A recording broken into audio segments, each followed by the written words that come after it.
It's March 11th, 2020. My name's Eric Haluzik with All Corners Home Inspections. This is the crawl space evaluation for this single-family home here in Northwest Albany, Oregon. As with all the videos in this report, we request that you view this video as supplemental to the written version of the report to which this video has been attached. At the time of inspection, there were a number of significant reportable challenges in this raised foundation crawl space. Let's cover the more minor ones first. There's no vapor barrier on the ground level here. Typically in Oregon, we'll have a black plastic vapor barrier, which covers the entirety of the crawl space floor to prevent atmospheric or to prevent soil moisture from penetrating or from escaping into the crawl space. Additionally, there's no insulation in between the floor joists. We normally see insulation there to make the heating and air conditioning system more efficient and prevent heating and cooling from escaping into the crawl. You can lose 10, 15, maybe 20% of your heating and cooling to the crawl space.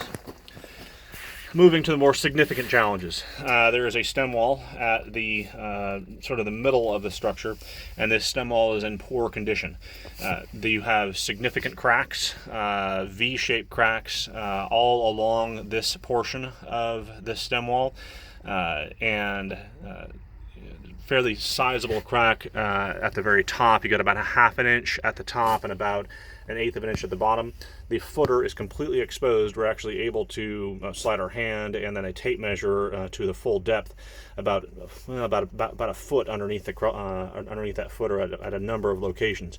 This footer is intended to carry the load of the structure above, and at the time of inspection, we're curious as to how the structural load is being carried. We see evidence that some structural challenges have been addressed. We have two adjustable piers installed. There's one there and then one around the corner here. The inspector was not presented with any kind of receipts or permits plans for managing floor slope. Another fairly sizable crack here, we'll call that crack number 2, and then at this point here we're seeing where the footer itself is actually departing from, it's separating from the perimeter foundation.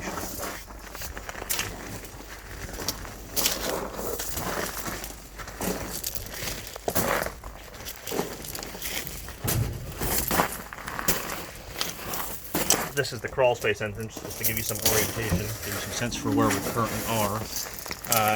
The most significant crack or challenge is at the north or left-hand facing portion of this pad, and this crack here is in excess of 1.25 inches. See that there, and then it would appear as if someone has made an attempt to continue to shim the girder that would have been supported at that location. Really serious floor slope would have had to have occurred to create this sort of challenge, or a really serious floor slope would have occurred in the interior portion of the living space with this kind of issue. We'd recommend if it hasn't already been done, an evaluation by a licensed soils engineer or structural engineer. And then we'd like to see permits, plans, and invoices for repair work that's been performed by licensed contractors. This has been Eric Haluzik with All Corners Home Inspections.